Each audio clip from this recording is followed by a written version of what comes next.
बंगाल में विधानसभा चुनाव के छठे चरण का मतदान कल यानी कि 26 अप्रैल को होना है। इस मतदान से पहले हाल ही में कांग्रेस ने यह ऐलान कर दिया था कि वो अपनी सभी चुनावी रैलियों को रद्द कर देंगे।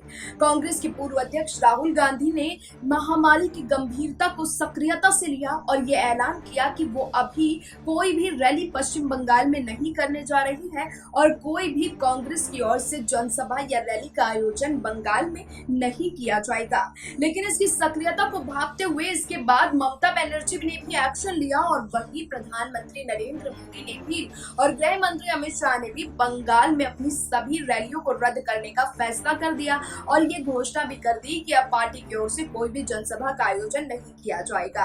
हालांकि कांग्रेस के लिए बीजेपी और टीएमसी ने ये आरोप भी लगाया था कि कांग्रेस तो हार ही रही है, इसलिए उसकी रैलियों का रद्द करने का कोई फायदा नहीं है। लेकिन अब इस पूरे आरोप प्रत्यारोप के बीच कांग्रेस के दिग्गज नेता और छत्तीसगढ़ के पूर्व मुख्यमंत्री भूपेश बघेल ने बंगाल में कांग्रेस की जीत को लेकर एक चौंकाने वाला बयान दे दिया है।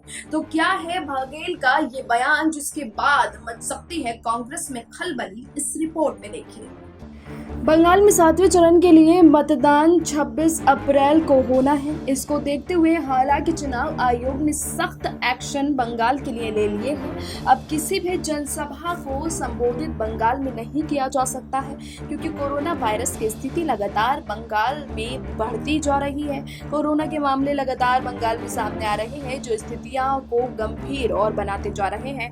हाल ही में पश्चिम बंगाल में सभी पार्टियों ने चुनाव को देखते हुए अपनी ताबड़तोड़ रैलियां और जनसभाएं की थी जिसमें जनता को लुभाने के लिए कई वादे किए गए। उसमें टीएमसी, बीजेपी और कांग्रेस भी शामिल दिखे और साथ ही कई अन्य पार्टियां जो बंगाल के चुनाव में इस समय खड़ी दिखाई दे रही हैं, वो अपने आप को मजबूत करने के लिए वो कोई भी मौका नहीं छोड़ना चाहती थी जिसमें बीजेपी, टीएमसी या कांग्रेस को टक्कर दी जा सके।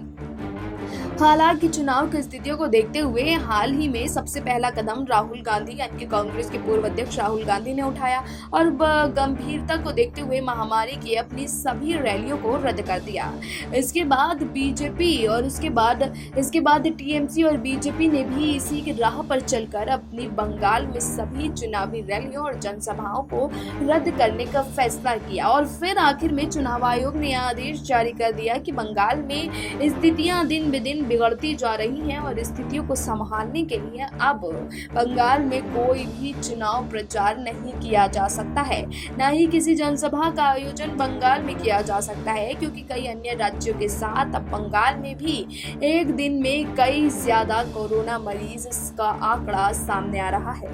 हाल ही में पिछले 24 घंटे में बंगाल में 14,000 से ज्यादा कोरोना वायरस के नए मामले सामने आए हैं और स्थितियां लगातार बंगाल में भी बिगड़ती जा रही हैं। हालांकि प्रधानमंत्री नरेंद्र मोदी की उन राज्यों के साथ हुई बैठक में जहां कोरोना की स्थिति ज्यादा गंभीर है वहां बंगाल को शामिल नहीं किया गया, न ही मुख्यमंत्री ममता बनर्जी को इस मीटिंग का न्योता दिया गया था, जिसके बाद ममता बनर्जी ने काफी ज्यादा प्रधानमंत्री नरेंद्र मोदी पर अपना गुस्सा जाहिर किया था और मीटिंग में ना बुलाने पर को लेकर बीजेपी पर फटकार भी लगाई थी कि हमें यानी कि बंगाल को इस मीटिंग से दूर रखा गया है।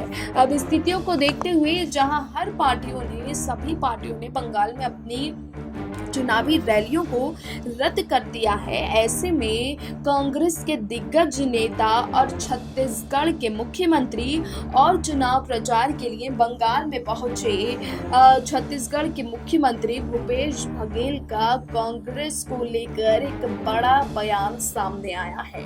भूपेश बघेल हालांकि काफी ज्यादा सक्रिय बंगाल चुनाव से लेकर उन सभी राज्य चुनाव में नजर आए जहां कांग्रेस पार्टी अपनी छवि को मजबूत करने के लिए हर एक्शन के मूड में नजर आ रही थी।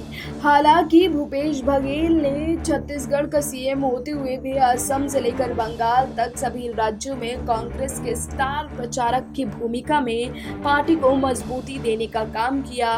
लेकिन अब बंगाल में 7वें चरण के चुनाव से पहले भूपेश बघेल का एक बड़ा बयान सामने आया है।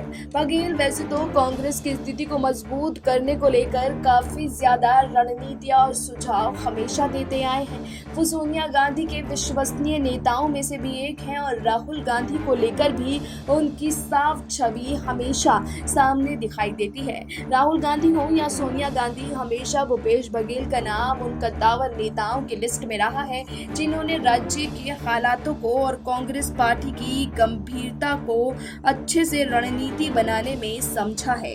वो हमेशा कांग्रेस के सक्रिय और विश्वसनीय नेताओं की लिस्ट में रहे हैं। लेकिन अब कांग्रेस के नेता और छत्तीसगढ़ के मुख्यमंत्री भूपेश बघेल का बंगाल में कांग्रेस की जीत को लेकर एक ऐसा बयान सामने आया है जिसने कांग्रेस की राजनीति पर और बंगाल में कांग्रेस की सक्रियता पर गंभीर सवाल खड़े कर दिए हैं। दरअसल 7वें चरण के चुनाव से पहले छत्तीसगढ़ के मुख्यमंत्री भूपेश बघेल ने एक बड़ा बयान दे दिया है। बघेल ने कहा है कि बंगाल में विधानसभा चुनाव में उनकी पार्टी यानी कांग्रेस के लिए ज्यादा संभावनाएं नजर इस समय नहीं आ रही हैं। यह खुलासा उन्होंने एक इंटरव्यू के दौरान किया है। एक इंटरव्यू के दौरान भूपेश बघेल ने इसके साथ ही बीजेपी पर भी जमकर निशाना साधा। बढ़ते कोरोना संक्रमण के बीच बंगाल में चुनावी रैलियों के बारे में पूछे जाने पर भूपेश बघेल ने कांग्रेस की हार को मानो स्वीकार ही कर लिया है। उन्होंने कहा है कि राज्य में कांग्रेस के हालात ठीक नहीं हैं। उन्होंने अप्रत्यक्ष रूप से ये मान लिया है कि कांग्रेस बंगाल चुनाव जीतने वाली नहीं है। बंगाल विधानसभा चुनाव में कांग्रेस की सत्ता मिलने की उम्मीद नहीं है। दरअसल कांग्रेस के पूर्व राष्ट्रीय अध्यक्ष राहुल गांधी ने कोरोना संक्रमण के चलते बंगाल में पहले ही अपनी रैलियों को रद्द कर दिया था। इसको लेकर भी बीजेपी और समेत दूसरी पार्टियों ने तंज कसा था कि राज्य में कांग्रेस के लिए वैसे भी ज्यादा उम्मीदें नहीं है, इसलिए राहुल गांधी ने अपनी सभी चुनावी रैलियों को रद्द कर दिया है। बघेल ने इसके साथ ही बीजेपी पर निशाना साधा। उन्होंने कहा कि जिस तरह बंगाल में कांग्रेस की संभावनाएं नहीं है, उसी तरह बीजेपी भी केरल और तमिलनाडु में सत्ता की दौड़ में शामिल नहीं है। फिर भी बीजेपी नेताओं ने इन राज्यों में लगातार रैलियां की हैं। लेकिन अब जो बयान भूपेश बघेल ने कांग्रेस को लेकर दिया है वो काफी ज्यादा कांग्रेस की स्थिति पर सवाल खड़े कर रहा है। दरअसल अधीर रंजन चौधरी लगातार कांग्रेस की जीत का दावा करते आ रहे हैं। वो लगातार इस कोशिश में लगे हैं कि कांग्रेस को ज्यादा से ज्यादा सीटें बंगाल में मिले। लेकिन वहीं दूसरी ओर भूपेश बघेल के इस बयान ने कांग्रेस में एक बार फिर अंदरूनी फूट की बात सामने आ सकती है। अधीर रंजन चौधरी का इस पर क्या प्रतिक्रिया सामने आएगी या फिर कांग्रेस के नेताओं की, बंगाल के कांग्रेस नेताओं की इस पर क्या कुछ प्रतिक्रिया सामने आएगी, ये तो फिलहाल आने वाले वक्त में ही पता चल पाएगा। अब देखना होगा कि पश्चिम बंगाल में भूपेश बघेल के इस बयान को लेकर कांग्रेस के अंदर क्या कुछ प्रतिक्रिया जाहिर की जाती है, कांग्रेस की ओर से क्या कुछ रिएक्शन सामने आता है। फिलहाल अभी के लिए इतना ही, लेकिन देश और दुनिया की तमाम बाकी खबरों के लिए आप जुड़े रहिए SPN9 न्यूज के साथ।